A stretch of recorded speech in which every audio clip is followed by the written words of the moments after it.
Welcome, Spartans, to Halo TV Plus, part of Evolved, your home for Halo.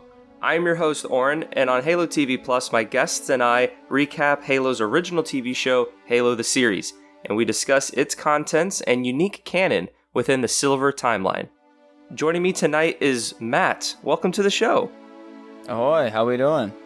Doing very great. We got 2 episodes out. I could finally talk about it because I was fortunate enough to see episode 2 kind of a week before everybody else, and I couldn't really partake in some of the conversation, kind of knowing some of that, so I'm just so happy that I get to talk to you and some of the people in our Discord about the events of episode 2 and how it kind of... It's a very different episode, I feel, from episode 1. There's a lot different aspects explored that we'll kind of get into. For sure. But as our listeners know, or if you don't know, Halo TV Plus publishes a commentary podcast episode and an analysis podcast episode to accompany the Halo the Series episode of the week. This is a commentary episode, so in a moment, Matt and I will watch episode 2 Unbound and discuss the events as they unfold on screen. We encourage you, the listener, to watch along with us. If you haven't watched the episode yet, I recommend you watch it beforehand, so then you can have context to what we're talking about. And we do spoil some scenes probably before they happen and talk over dialogue, and so you definitely miss some of the core detail within the episode when you listen to us, but we're able to kind of give some of our opinions and some insight to the episode. If you are sticking around, take a moment to queue up the episode while I run through some housekeeping. If you're new to the show, welcome. Halo TV Plus is part of Evolved that hosts a variety of Halo shows like Podcast Evolved, Mission Debrief, Builds with Blocks, Halo Book Club, and Halo Headlines. Evolved also partners with the podcast HCS Pro Talk. Will and Josh discuss the latest information within the competitive Halo scene with an emphasis on community every week. You can learn more about each show on our website, evolvedhalo.com. As Halo TV Plus is a new show, I ask that you rate it and leave a review. We greatly appreciate all the feedback and suggestions from you, the listener, to improve the quality of this show. We would like to take this moment to thank all of our patrons for their continued support. Your contributions allow us to continue making new content like this every week. Thank you guys so much. If you're not subscribed, our patrons receive a variety of exclusive rewards such as early episodes, unique swag, access to our podcasting soundtrack, and more. If you head over to patreon.com/Halo Evolved to learn more. Alright, so Matt, episode 2, Unbound. Here we go. Some quick episode details. The synopsis of the episode is that John takes Quan to an old friend and learns more about the mysterious object which the Covenant and McKee are determined to steal. With the alien threat growing, Dr. Halsey has a plan to deal with John's unpredictable behavior. The director was Otto Bathurst. Runtime is 53 minutes and 37 seconds. It aired on March 31st, 2022. And that's all we got. Is there anything you wanted to kind of say before we get started? No, but I'm excited to get into this. It's a little bit of a different episode from the first one, but I think there's a lot in it, so. Yes, and we'll start getting the episode queued, and we can just dive right in. So are you at 0000? Correct, yes, I'm right there. So listeners, get right to the end, and I'll count us down, and we'll go on play. I'll do 1, 2, 3, 4, 5, or 5, 4, 3, 2, 1, play, and we'll get started. 5, 4, 3, 2, 1, play. So Halo, some shows do this, some shows don't, but Halo has a previously on. So while this is going on, Matt, do you want to kind of give your impressions of episode 1 since you weren't on the last episode? Yeah, I'd say first episode was pretty strong out of the gate for me. I think that action scene in the insurrectionist compound was pretty amazing to watch. I am interested to see where they're going, and I guess there's a lot of things that jump out at me, and I guess on a knee-jerk reaction, I kind of reject, but when you think about it a little more, you got to kind of get your head around that this is something a little bit different than what we're used to. So on the whole, I thought it was really, really funny. action packed. Like I actually liked some of the humor they gave Chief. And then I like the action, and I think they've done an amazing job at just building this world. The actors all give a tremendous performance. So I was really, really excited about this. And obviously, I guess the big thing is Chief takes his helmet off, which I wasn't against, to be honest. So I thought a lot of what they did in the first episode really, I guess, drew me in, and then kind of wanted me to see where it goes next. I would agree with a lot of those points. I enjoyed the kind of initial sort of like getting ourselves familiar with it. Some of the steps along the way were a little you kind of have to take it just because it's different than the core canon. Right. But yeah, I'm definitely excited, and I think it leaves off on such a good cliffhanger. Chief just flies off, and that's where we leave him. Mm-hmm. Well, let's dive into the episode, because now it's starting up. We're here on Reach, and we see the back scars of Spartan, and we see that it's 22 years ago. And it's interesting because, of course, this timeline isn't quite the same, like chronology, I mean, to where it takes place in 2552. So 22 years ago would be 2530, and Chief's a teenager. And so this is a little bit of the Spartan training that we get to see, or we actually don't see the training part of it, but this is kind of where our kind of flashback comes in. Mm-hmm. But I found this part... Oh, go ahead. No, I was going to say, I found this part of the episode to be really, really cool. Like, I like this little, just this little snippet of Chief when he's younger.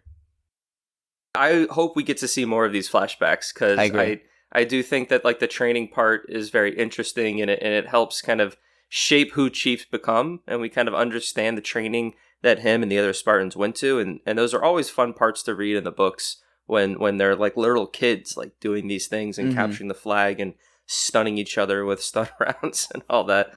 Right. So, but yeah, I really hope we get to see more of teenage and even younger Chief and everybody. So here we get introduced to Soren, Spartan 066, and it seems that they planned some sort of like escape from the program, which I think is an interesting dynamic to play upon. Of course, Soren in the books, he does run away and escape, but it's kind of after the training program, and after he's definitely been more disformed and disfigured than we see his arm in a moment. Right. I kind of like how they're playing off of that same sort of storyline, but they're kind of involving Chief into this decision, and John chooses to stay. Mm-hmm. I kind of like how for this show, to really strengthen the relationship between Soren and John, it almost seems that they're more of like best friends than say like John and Sam were, or John and Linda and Kelly, like we get in the books. Did you kind of get that vibe that like these guys are, this is kind of the ending of a strong friendship that the two of them have been going through? Well, I mean, if you have to think about it, they've obviously gotten to this point where they're both agreeing to go. So they've had conversations about it. So clearly they trust each other to even have those kind of conversations.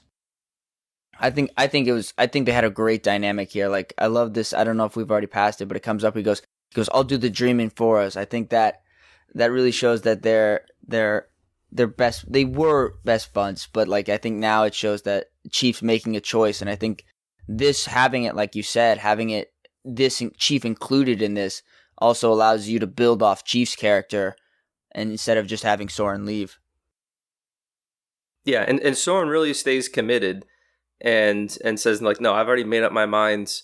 I'm gonna do. I want to be free. He keeps saying, and even when we see adult Soren, like he's still like, man, John, like you don't understand what is out there. Like this is there's a world that you have no idea is going on, and you could like even he gives him like a piece of fruit or something, like, here, taste this. Like, yeah, you have no idea what this tastes like, and it's freedom, and it's this and it's that. So I have a lot to say about Soren later on in the episode. I think he's probably the standout character for me this episode. Especially the actor Bokeem Woodbine, I think just did a really great job. He's got some pretty good comedic timing too. Yeah, that that too. Yeah. And again, it plays very well off of John because Yeah. John is very serious. I mean, he's confused right now, but he's still the Master Chief, and so to have someone, a Spartan for that matter, to kind of not have those traits, to not be duty first and always going through with orders and things like that is a great contrast to kind of play off each other. Yeah, no, for sure. So we're here with Quan and John as they are in slip space, right? Yep. Traveling somewhere. We don't know where, but he's going to the rubble, which I find a little interesting that John just knows where Soren is. Like, I know he knows he's in the rubble, but the rubble's like a big place, right? Right. So, right. And I kind of get the vibe that they really haven't seen each other since they departed. But I guess John's just been keeping tabs on Soren. Maybe he still has had thoughts about him to just kind of know where to go. I don't know. It was an interesting beat that just kind of happened. Yeah. Well, it actually kind of makes it nice that he does know where he is, though. That he knows he made it. That John knows that he's out there living his life. Yeah, and that he's safe. Because I think one of the cool parts about this episode is that that 5 minutes that Chief gave Soren, how it comes back to play later. I think that's great. This ship looks really cool, by the way. Oh yeah, the Condor. Yeah. All of the space shots, just in general, just are really beautiful pieces of cinematography and the CGI and stuff, and even the sound design. There's a lot of sound design in the first episode of the ships kind of flying through space that I don't know. I just really enjoyed that kind of those choices. Coming up, because we're in the intro right now, but when he's flying through the asteroid field, they kind of muffle the sound. Yeah. Yeah, and it gives it this, obviously there's no sound in space, but it gives you that thing where you're not listening to just silence, but you also understand, oh, look, sound it's different. It's a different perspective, a different perception of how you would view it. And I think that just that little layer adds a lot to it.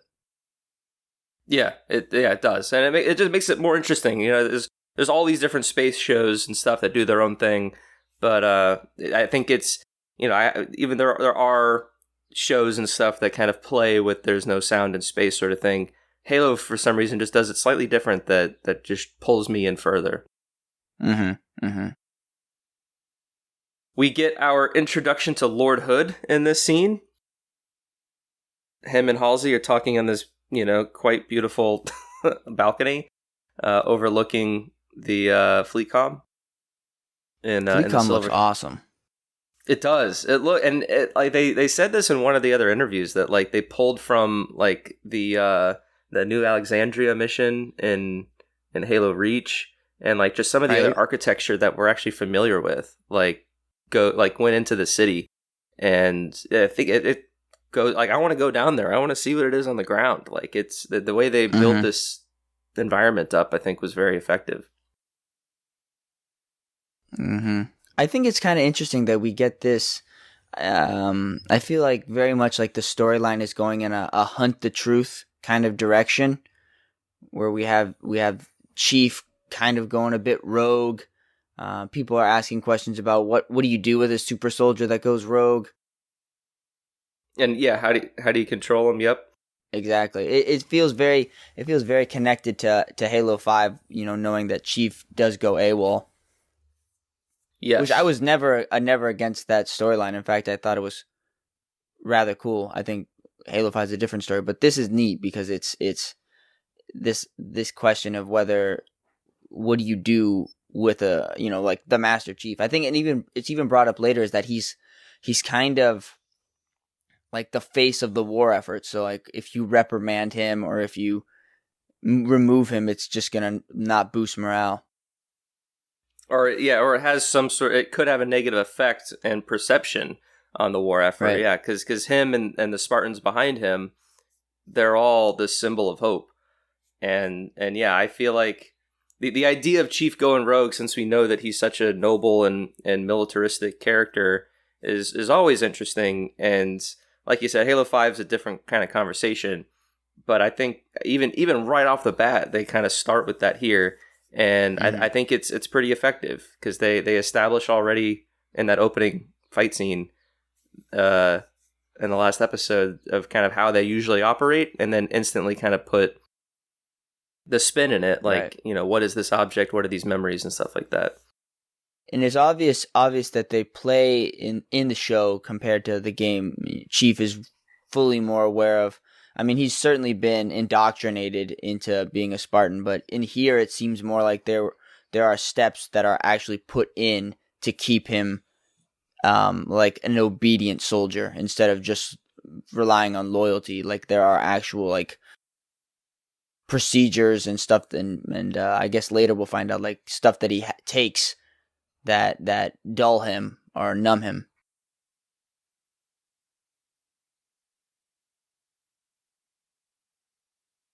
So here we get our first look at the rubble, and we talked over a little bit of the scene you were talking about with the Condor flying through space, and the rubble looks great. Like, yeah, it looks awesome. It is so like sci-fi, and I don't know, like it's just the set design and how the creators kind of composited it together. Yeah, just looks really interesting. I'm glad Chief put his helmet back on. Yes. I'm not against him taking it off, but I'd rather him just have it on. Especially when he's walking around in here.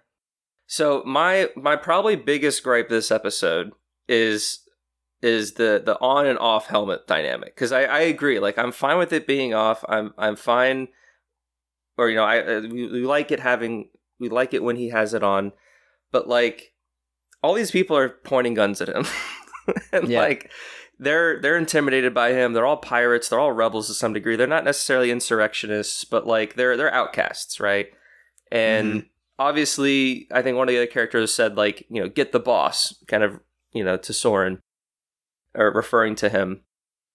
But like after the scene, after we see Soren, and then like later in the episode, he's just like walking around in this like crazy, unknown, dirty environment, like without his helmet on. And I'm like, I feel like there should have been some more restraint to where it's like when you're in those intimate moments with the characters and like these other little rooms, and you need those character moments, great, like take the helmet off. But like I feel like Chief should be, when he's in an unknown environment and there's unknown people surrounding him, like I feel like those moments he should really keep it on.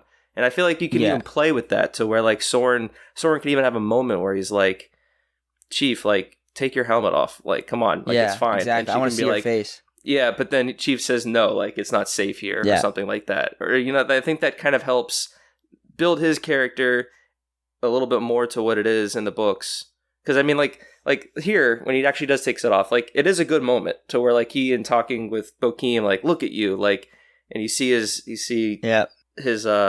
deformed arm, like all that moment is great, but like in the middle of this dirty ass street, like I just think that's just the out of place part. Or maybe he like puts his helmet back on or something. I don't know. Like what are your thoughts?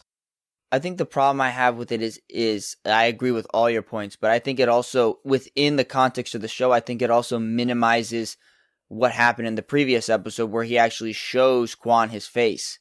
Like, I felt like when he did that, I felt like in the context of Chief, is that he never really shows normal civilians his face. So it's always, only the other Spartans or military people see his face. So, like, having him just walk around here feels just kind of, it lessens the moment that, I showed this other person my face. Yeah, and all these people in the background. No, that's very good. That's a very good point. I would agree with that now that you bring it up, that it does kind of lessen that moment that we already had. Because that was such a great moment, in my opinion, like him doing that. Well, I thought it was a moment that he was trying to connect with her on a human level. But here, he's just, and I think it kind of, and I think Chief understands the mystery of the Spartans. So, like, having him walk around where everyone's like, it's just a normal looking dude in there. Like even Aatrox was like, it's just a man, Yeah. after he ripped the helmet off, but like even he didn't really know.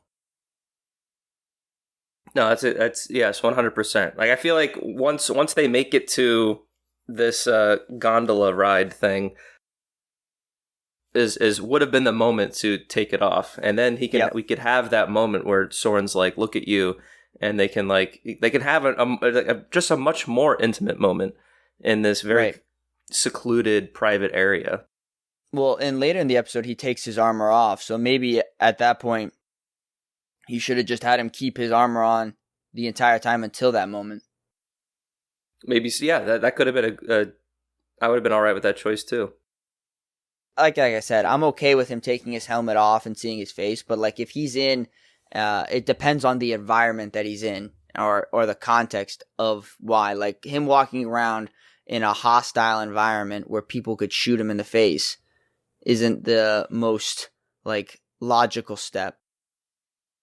Yeah, no, I agree. I think there should be a place and a time, and I'm not quite sure that was the best place for it.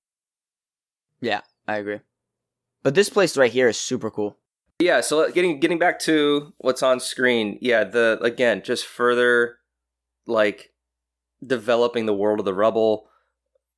Yeah, so very, very great, very visually engaging. Like it makes me want to explore it more and see more sides of it, which I'm sure we'll get since at the end of the episode, Quan stays with Soren, so I'm sure there's going to be more rubble that we see.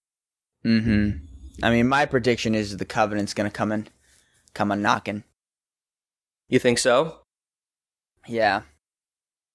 Do you think it's because of, again, we're kind of jumping ahead a little bit, but because Chief activates the artifact later in the episode, that kind of sends out a pulse or something?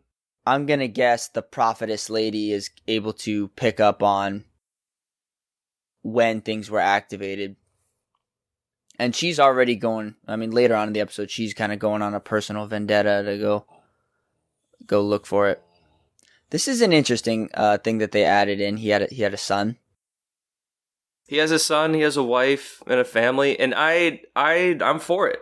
Like we leave in core canon, I don't really know of any Spartan that really has a family.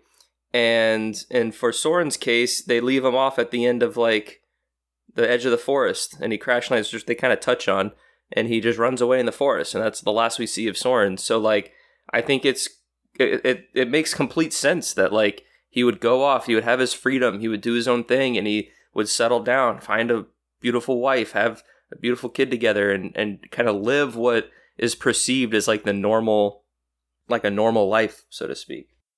Mm-hmm.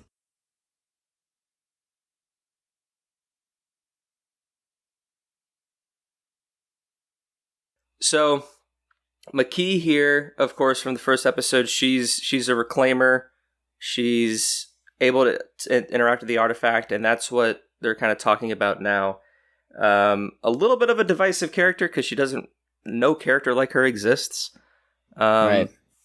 Matt, I kind of am just curious what your thoughts are of her based off the first episode and kind of what we see here, and eventually where we go with her, where she tries to, she's eventually going to be infiltrating the UNSC to a degree.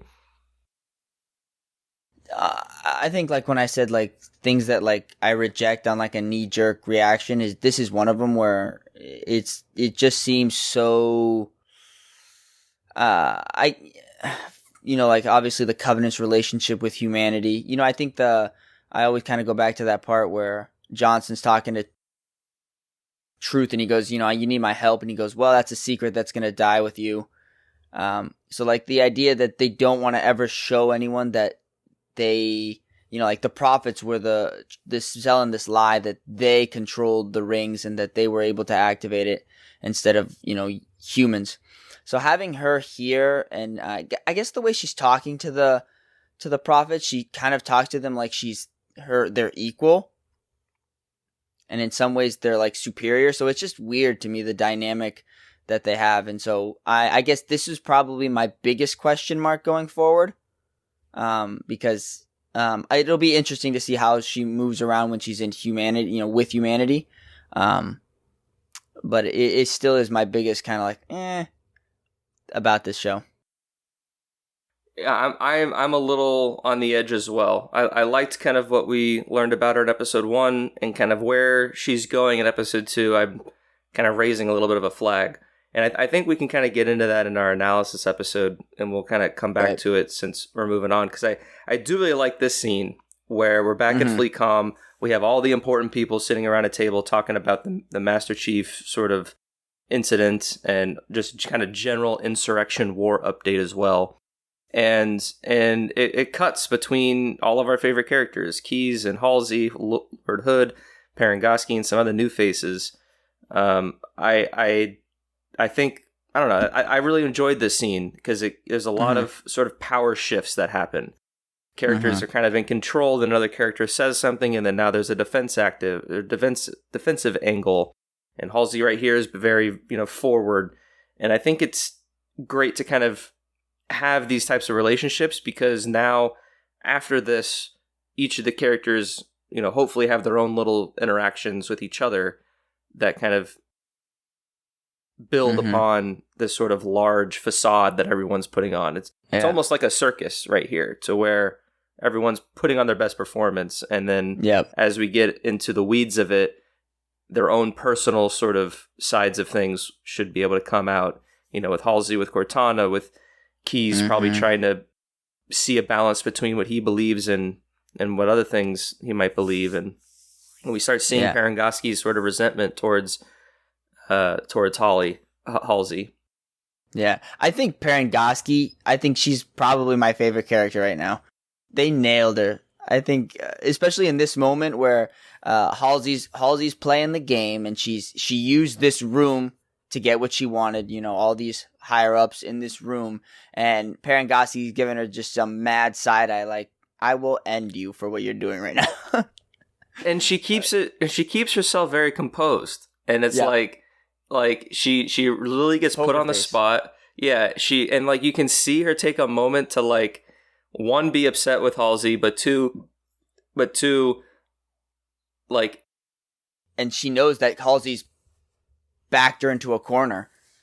Yes, but she was able to maneuver it, and she knows that she'll be able to, like, get her. Yeah, I think Shabana is just great casting, great access. Yeah, and I think she and Yurin Ha, who plays Quan, I think we're kind of tied for me for episode 1 in terms of, like, standout performance. Yeah, I'm really, really happy with Parangosky. Kind of seeing more of her. I think the cast so far, just, I think they're pretty darn near accurate. I think Miranda's a scientist instead of more of a ship commander. So I'm curious to see how that plays out. But everybody else seems to be, like, snugly fitting into their roles. Like, Halsey's being manipulative, Parangosky's being mad. Hood's like, let's just figure it out. Yeah. Just exactly. Yeah. I like how they have ethical questions, though, about flash cloning and artificial intelligence. Like, and to me, that's something these individuals would question. You're like, oh, is this legal? Does this fall under this, certain section 3? Is this, they're asking. But see, like, the thing about it is they all know that they have a rogue Spartan, and they all kind of want to figure out an easy way out. So they're willing to bend the rules a little bit just so everything goes out okay. Yeah, because they have that liability, and that their asset is in jeopardy, and even it's also interesting to see the kind of contrast between Hood and Parangosky between the 2 episodes, because Parangosky was, like, 100% ready to shoot down that Condor, even though Chief is on that because he's going rogue, whereas Hood is a little bit like, well, if Parangosky thinks it's okay, and we can kind of blur the lines a little bit because we need to get the Master Chief back. So it's interesting to see these 2 leaders within the UNSC and kind of their approach to the situation. So we're back on Madrigal, And I think this is interesting because I'm not really sure how I feel about this character just yet, because he's a politician. He's kind of working with the UNSC, and he's here like just executing people. And so it's like I can't really tell, like, is he just like a bad egg in the UNSC? Does he like really want peace? I don't know how I really feel about him just yet. Yeah. I found him to be. I think what really sold it was that like he lifted up the person's hood to see their face, and then he shot him anyway. Yeah, he seems like a pretty bad dude. Mm-hmm. And he says like a poem or something. Like he's being like very coy and just like malicious. Like he's just, like having fun doing what he's doing. Like, so I haven't really gotten a read on him. So, but. Mm-hmm. Now this is the guy that the UNSC put in place, right? Like this is the guy that they were like he was a little stricter. Yes, and I think in the kind of FleetCom meeting, I think they even talk about it, and they're like, oh well, Vishner, he's on the ground making good progress and stuff like that. So like he's definitely like a UNSC like plant. Mm-hmm. He's a puppet government. Yeah, to kind of get Madrigal on board to then the eventual peace treaty that they kind of sign at the end of the episode. So, but I just feel like he's just a very corrupt politician, and I don't know, I don't like him. Yeah. Yep. He should be an interesting character going forward, though. Like I like how they're like putting the seeds of, and it doesn't take a lot of scenes to show that he's not a good dude.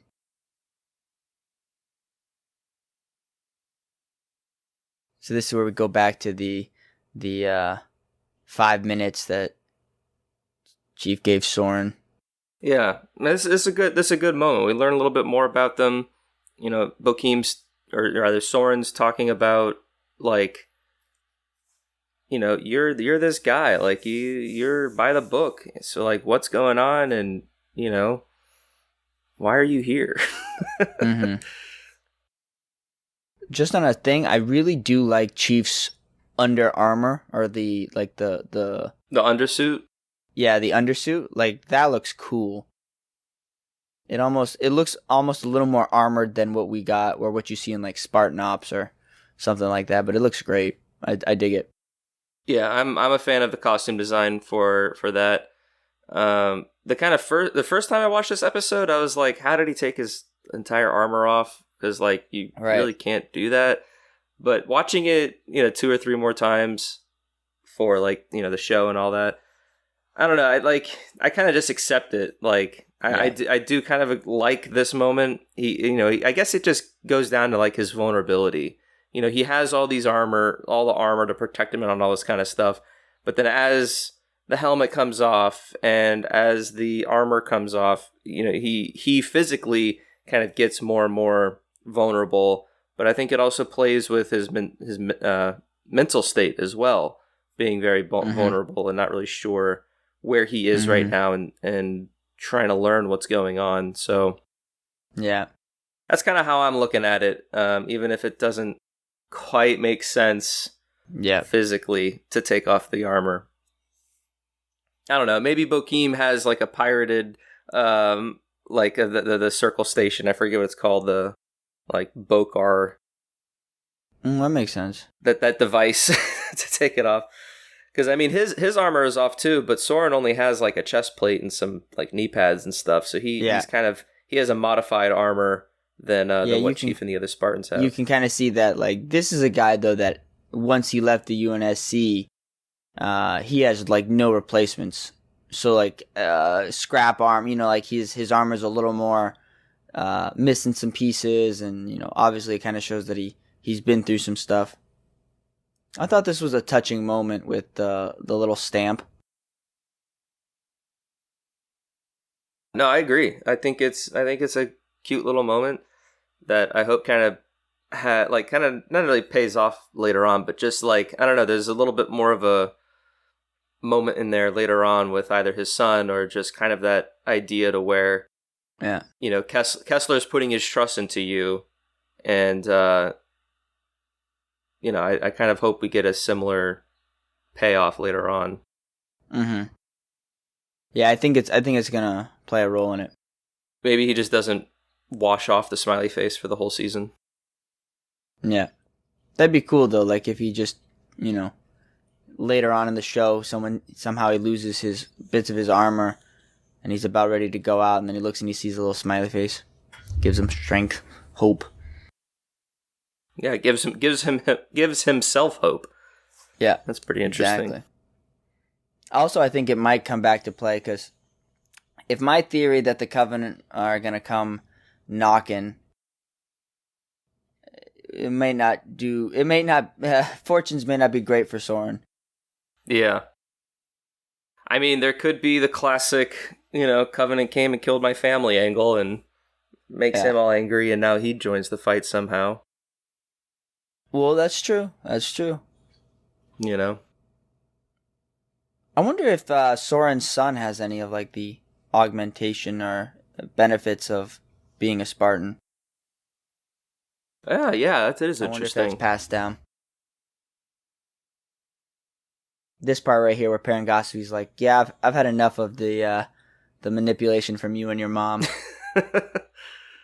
I kind of feel a little bit for Miranda right here though, because it's like, I mean, on one angle, yeah, she's kind of right that like she's in charge of like alien tech, but like, her mom's Halsey's just flaunting her words or whatever, and obviously like Parangosky's kind of upset with Halsey, so she's just kind of stuck between a rock and a hard place. But I want to see more of Miranda like we did in episode 1. Like I think that's like the only scene we really get of her in this episode, and I want to kind of see more of her kind of like taking charge and kind of having confidence in herself, because I kind of get there's some conflict there within herself of what she's able to do, living in the shadow of really both of her parents and trying to be her own person.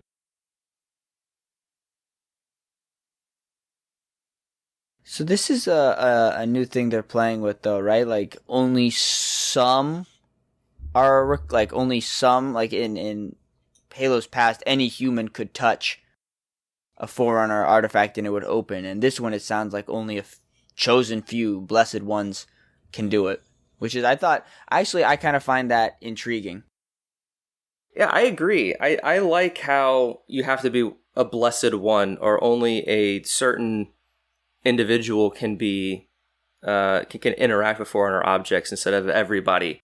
And that kind of plays a little bit to what kind of a geisha is from the Forerunner saga, to where like only certain people have geishas, but still like in terms of, humanity being the chosen race to be the reclaimers and take hold of the mantle of responsibility and all that deep lore stuff that we won't really get into.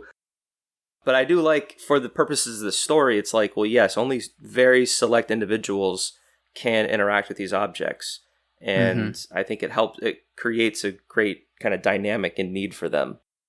I think it also helps explain, I keep forgetting her name, but the Covenant prophetess.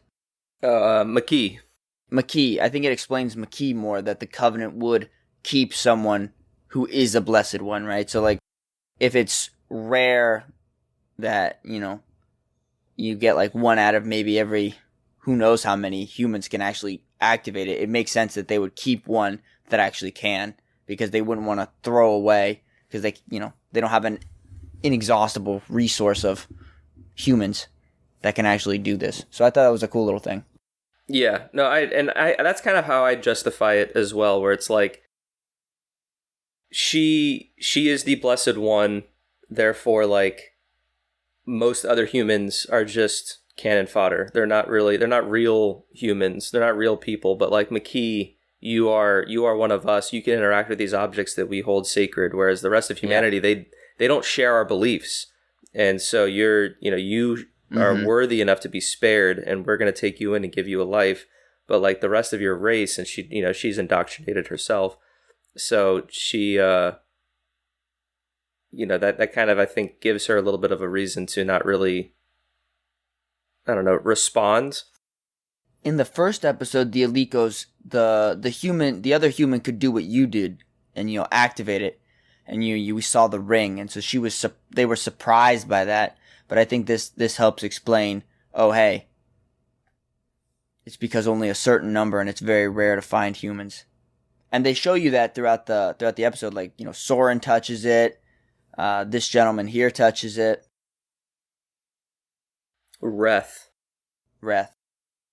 So, like, I get when they first introduced Reth, when Soren was like, I know a guy, he was abducted and all this kind of stuff. I was like, okay, classic movie trope there. But as this scene kind of just carried on, I was just like, man, Reth is just spilling all of the knowledge you need to know. Yeah. Like, as a viewer who otherwise doesn't know. And I kind of wish it was either just fed to the audience a little bit better or differently. Like, I kind of didn't like that, like, Reth literally knows everything. Yeah. I kind of get that he should know stuff. Yeah.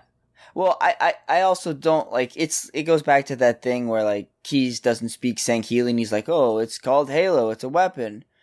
And this guy's like knows everything that the elites were talking about while he was a prisoner on the ship. Yeah. Like, oh yeah, that's right. Like in CE when he's like, I overheard. Yeah. That's they're talking about it. They call it Halo. Halo. This is where I totally feel you on it, because, like, I was watching this first time I watched this, I was watching it with my brother, and I go, man, he just basically told everyone the whole story of Halo. Like, I would have rather maybe about half or like 3/4 of the information that he says. Like, he said, like, I mean, yeah, they could have humans on the ship trying to see who can interact with these objects, and I think he can kind of say all that kind of stuff. But like, they forced me to touch it. Yeah, like, all that stuff is good, but just like the fact that he knows they're looking for a Halo, and he kind of alludes that it's a weapon. Like, they didn't know that Halo was a weapon until Cortana literally was on the ring going through, like, the Forerunner files, so to speak. And Chief, like, did his little thing with 343 Guilty Spark and all that. Yeah. And it's like, here we are in this 7-minute scene. I think what might have been, and I don't know what they have planned for McKee. But it would have made more sense if he was like, yeah, I was on the ship and they found, like, there was a lady that could touch it. That might have been, like, it activated for her, but it didn't activate for the rest of us. Like, I think that instead of, it should have funneled more into the story at hand. Instead, he's just kind of spilling the whole Halo's this, Halo's that. And to some extent, I guess you kind of need that so that the audience can kind of understand what everybody's looking for. I personally, as a viewer, I mean, like, we already know what Halo is, but I think they could have played with the mystery of it a little more. I mean, granted, the big mystery that it's a weapon that kills the Flood's food is yet to be revealed. But I think leaving the idea that if anything, he should have just said they're looking for a holy place instead of a weapon. Yeah, I agree with all that. I feel like, and I like your note about introducing McKee, because that could even be like, I mean, we'll see how the story unfolds and how McKee is kind of inserted into it all. Maybe they're keeping her a little bit of a secret because she's going to be infiltrating later in the season.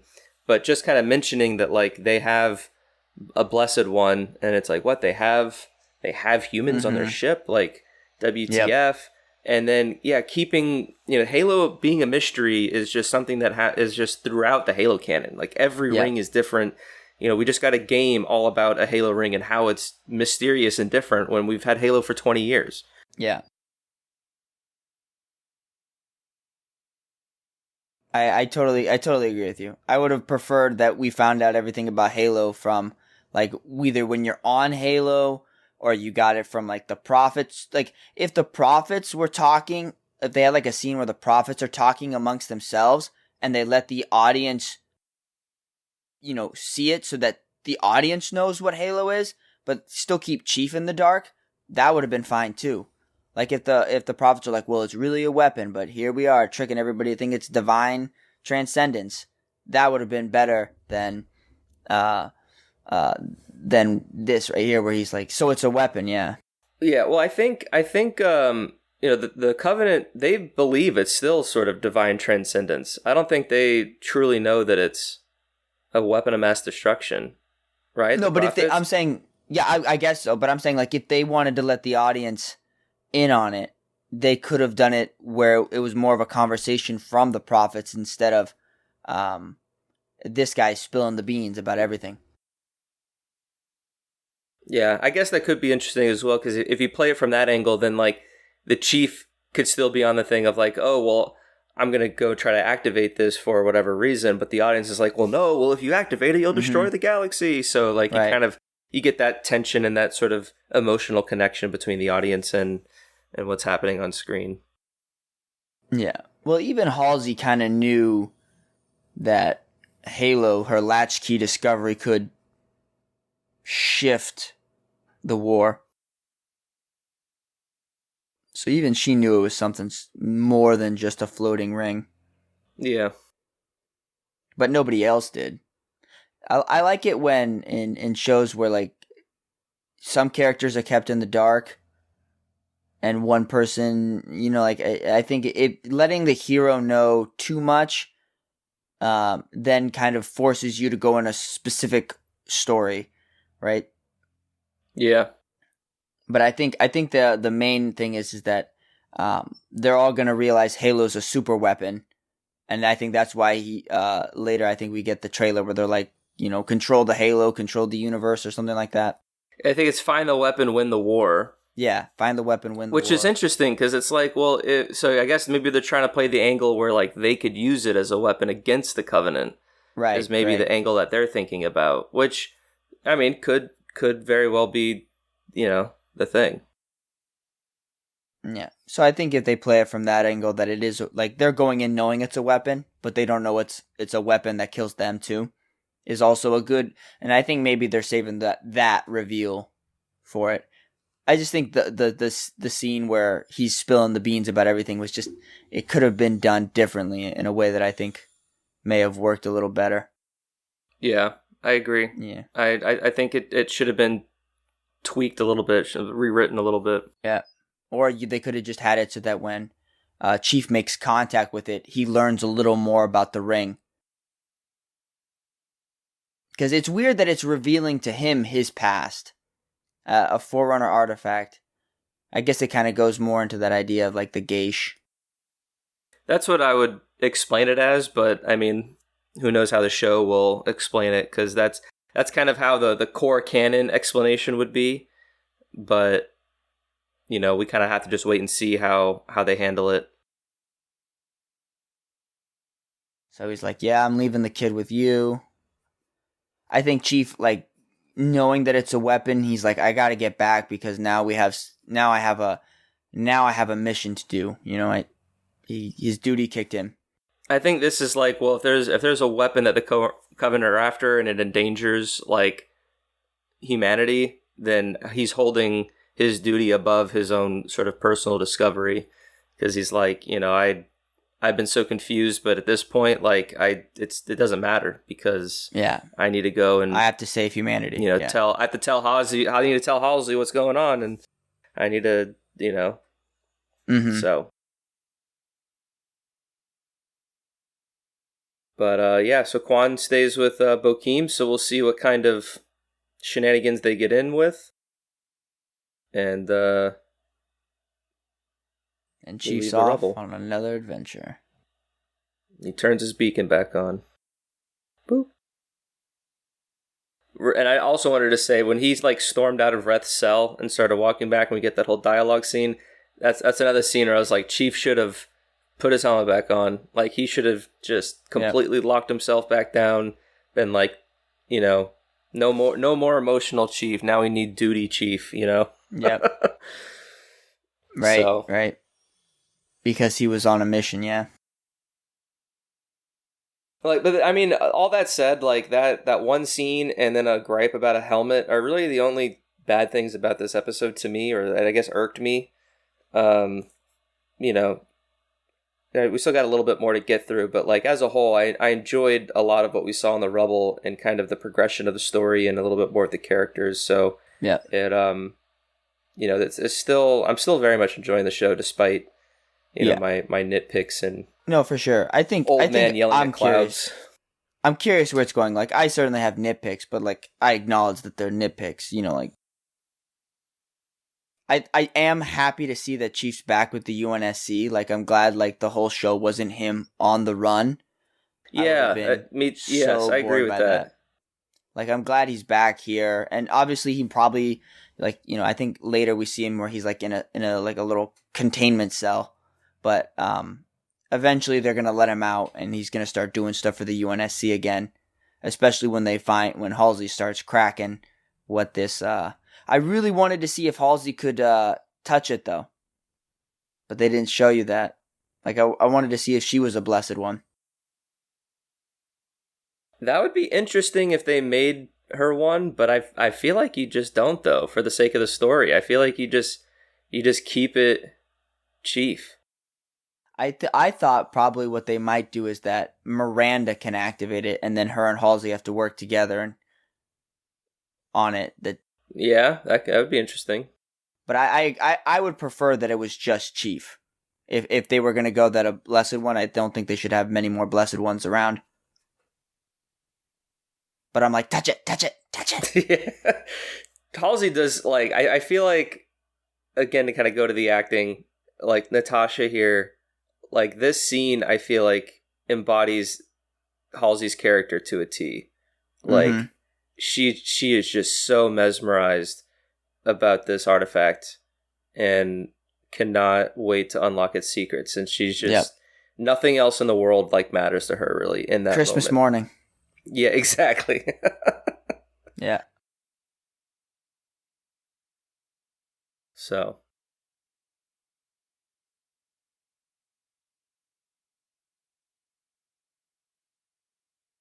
Trying to think what really happens in this scene, but I think it's just more of Halsey just trying to connect with Chief. Well, she's trying to manipulate him back into the don't worry about the family idea. She's like, let's focus on this. That's insignificant. Yeah. And then she's kind of bringing him in with like, oh, the people need you. You got to be their hero. She's a silver tongue here. Something that you mentioned earlier and Soren talks about in this episode that I wanted to bring up. Is there like some sort of, what do you call it? It's like an inhibitor or something in the back. He called it a pellet. A pellet. Do you have an idea of what that might be? Is it just kind of like a steroid type of a injection or something that kind of keeps him? You said suppressed? Is that what you said? I thought it was something that they like put in it, like they ate before they went into battle or before they did anything. Like it was like a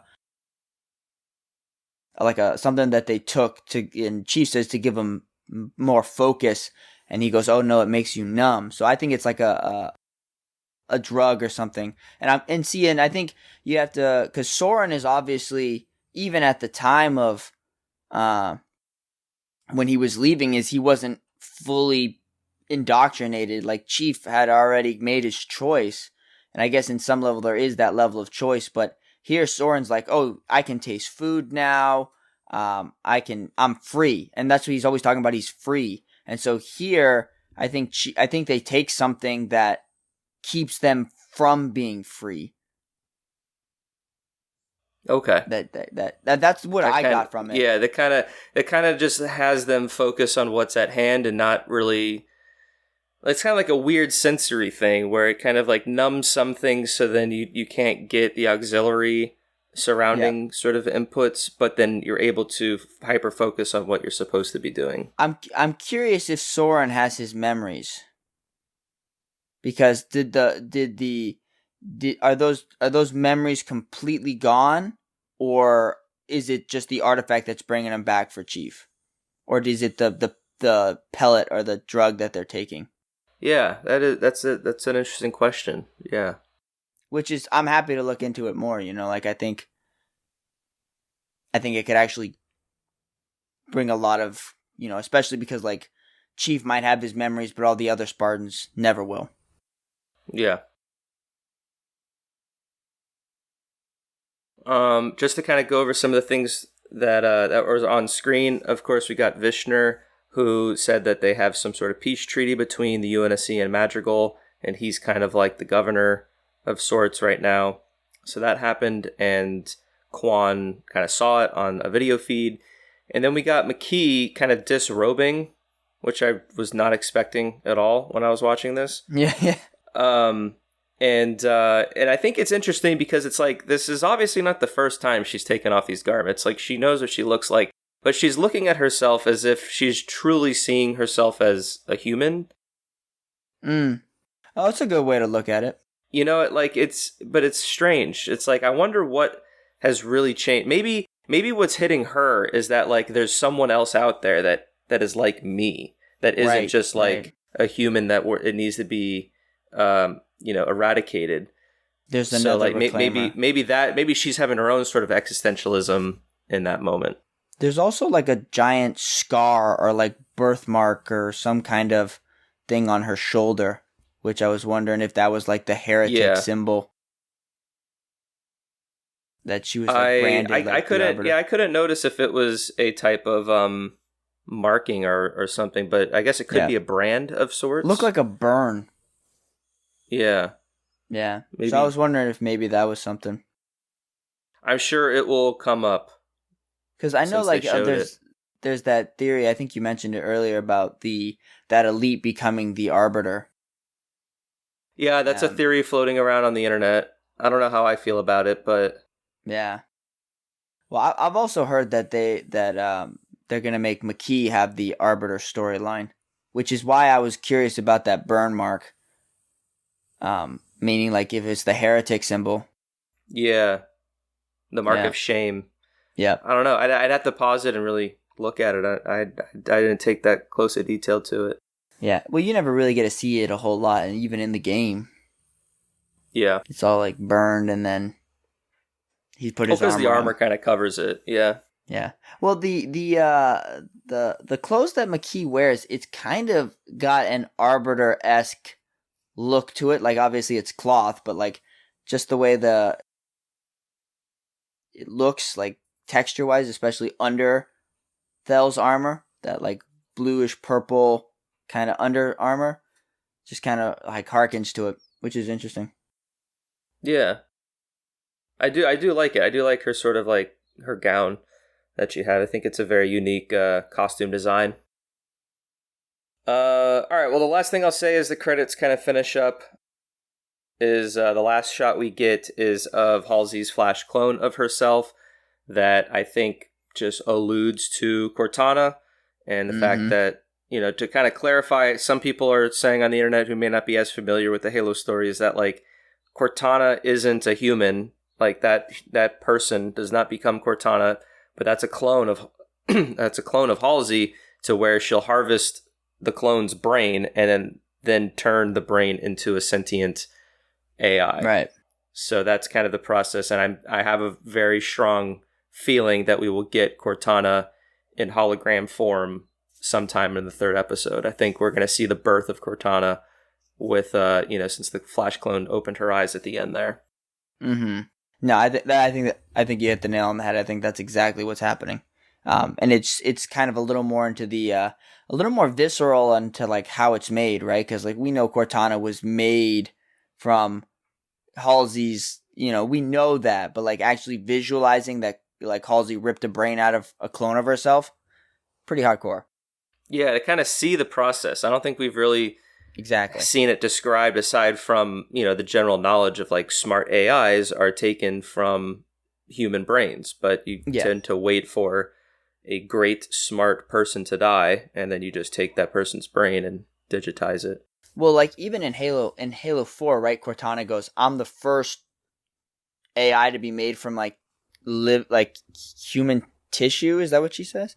Something like basically, she's the one because she's a clone of Cortana, of Halsey, and Halsey's still alive. Because like usually, because of the ethics that they kind of get into in the in that board meeting that they had, that Flash cloning. Halsey's a Flash clone, and Flash cloning is kind of a gray area, pretty much unethical. But Cortana is from that. And there's like a few other brains as well. From Halo Infinite, the weapon is also like that because Halsey in the books clones herself like 3 or 4 or 5 times, if not more. Right. And to just experiment on, those clones and what type of AIs they would produce. Because Halsey thinks she's the greatest mind that ever lived. So why not clone myself? She's not wrong though, right? Like, not really. I mean, she's definitely Halsey's up there. like, yeah. In core canon, at least. I'm smart, and I know I'm smart. Nice. Yeah. Well, is there anything else you want to kind of touch on before you kind of wrap up here? General thoughts of episode 2? No, I think general thoughts is I think I personally like the first one better. I think a little more was going on. This one kind of trying to snuggle you into the story. I think chief gripe would probably be it's just I feel like they gave away a little too much with Reth. But I am happy Chief's back with the UNSC, and I'm hoping we have a little more where Chief's not like treated like a prisoner, but like they're just like, okay, and I think you're absolutely right that we're going to get Cortana because they're going to give him Cortana, and then Halsey's going to say, okay, now that, because she kind of alludes to the idea that Cortana could help control Chief. So I think once he gets it, they're going to be like, oh, he's cleared for duty. Put him back in the field. So I like where this story is headed. I think there's a lot of cool little things, little tweaks to the lore that I kind of like. Like, I think the idea that only a certain couple of Reclaimers are out there. So I think that's pretty cool. And I'm generally curious to where this story is going. So I'm in. Awesome. Well, I'm glad to hear that. I'm buckled in as well. And yeah, like you said, generally speaking, I like the changes and I'm invested. And I acknowledge the differences and I want to see where this story takes us. And I like how I kind of just don't know, even though this technically, is, I mean, yes, it is its own timeline, but like if this was a story within core canon that took place in 2552, then like I would have a lot of auxiliary knowledge of where the story is going. Right. This is almost as if it's happening in present time because we just don't really know where it's going. We can only kind of guess based off certain things. And I kind of like that. I like how I'm able to, use the knowledge that I have to kind of anticipate things and kind of enjoy that, what that type of sensation is as I wait week to week. So, but all right, well, let's wrap it up there for the commentary episode. If you're interested, Paramount Plus also produces a Halo After the Show segment that they call Halo the Series Declassified with host Sydney Goodman. It releases with every episode of the TV show a couple hours later, every Thursday. This week for Unbound, Sydney interviews Bokeem Woodbine, who plays Soren. She also asks other cast members what Halo means to them. And we also get some behind-the-scenes look from Otto Bathurst, the director, and kind of his process to approaching the show. So if you haven't seen that, they're about 25 minutes long, and go check that out. Thank you, Matt, for joining me. Yeah, man. And thank you for the listeners for joining us for another week of Halo TV Plus. Halo the Series premieres exclusively on Paramount Plus every Thursday morning at midnight Pacific Standard Time. Like I mentioned at the top of the show, you can find every episode to all of our shows that Evolved produces at evolvedhalo.com. We did just change the website, so I'm trying to get in the cadence of it, but it's at evolvedhalo.com.